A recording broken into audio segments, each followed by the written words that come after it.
इतवार के दिन ये मार्केट बंद है, ठीक है। ये भाई बोल रहे हैं कि क्या नाम है, हमें 800 रुपये दिहाड़ी मिलती है। किसका वो है भाई? ये कौन ले रहा है पैसे? ये पैसे कौन ले रहा है इतवार वाले दिन के? भाई मुंह क्यों छुपा रहे हो?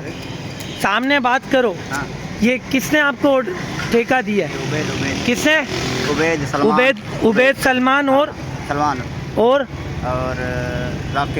जाकिर। ये 3 बंदों ने इतवार वाले दिन का यहाँ का ठेका दिया है। वो भी बंदे काम कर रहे हैं। ठीक है, ये हमारी मार्केट का पोर्शन है, ठीक है।